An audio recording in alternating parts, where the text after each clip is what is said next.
Julia Barreto, bagong host ng Eat Bulaga. Yan ang pag-uusapan natin patungkol sa numero 1 noontime show sa bansa, ang Eat Bulaga ngayong araw po ng Sabado, May 3. Pero bago yan ay humihiling ako na pakisubscribe ang aking YouTube channel. Paki-like and share na din po mga kaparokya para mas dumami pa po ang makapanood ng content natin. Maraming salamat po sa inyo mga kaparokya.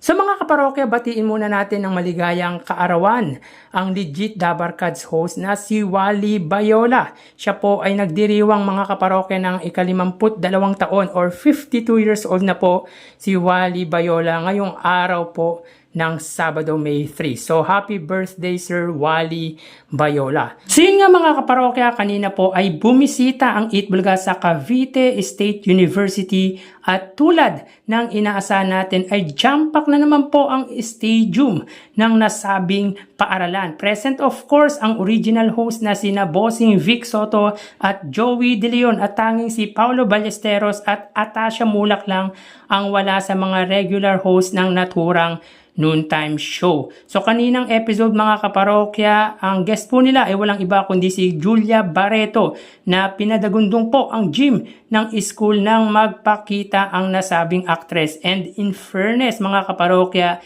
binigyan po siya ng spotlight na mag-host, and one thing I noticed throughout the show ay present po si Miss Julia Barreto mula Bulagan Olympics, Gimme 5 at Sugod Bahay or Sugod Campus mga kapatid ay nandun po si Miss Julia Barreto. Pwede kayang madagdag siya as host ng Eat Bulaga? Well, for me mga kaparokya, bakit hindi? Wala namang masama at ibang klase din naman po ang impact na maibibigay nito sa audience, sa viewers ng Eat Bulaga. At malaking tulong din po sa karir nito ang mapasama or maging bahagi ng pinakamatandang show dito sa bansa.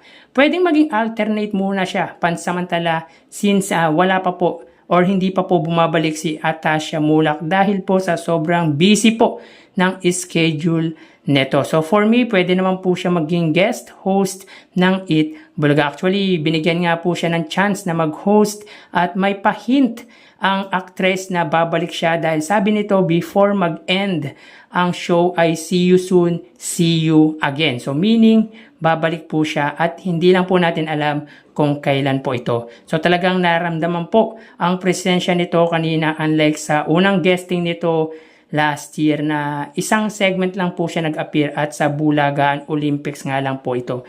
But today mga kaparokya, iba po talaga dahil na-feel ng mga Dabarkads ang presensya nito at na-feel at nasilayan ng mga taga Cavite State University ang kagandahan at kaseksihan ng actress. So kayo mga parokya, ano sa palagay nyo? Pwede na ba siyang maging guest host ng Eat Bulaga?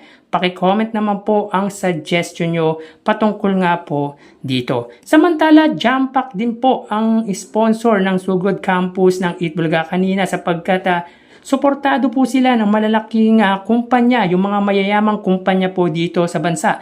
Tulad ng Birch Tree, Dewey Donut, Oishi Crispy Patata, EO Executive Optical, Happy Toothpaste, TNT, Food Panda, Mega Sardines at Flanac. So mga big time sponsors ang mga sumuporta po sa Sugod Campus ng Eat Bulaga kaninang episode. Samantala, chinek po natin ang views counts ng dalawang noontime show at around 1:25 PM ay umabot po ng 72,000 watching ang It's Showtime sa segment po na Step in the Name of Love. At para naman po sa Eat Bulaga ay 138,000 watching po for the segment of Gimme 5. So landslide po ang naging pagitan ng views ng dalawang noontime shows kanina at angat na angat po dito ang Eat Bulaga. Iba pa din po talaga ang karismang meron ang Eat Bulaga. Mapabata, matanda at kahit anong edad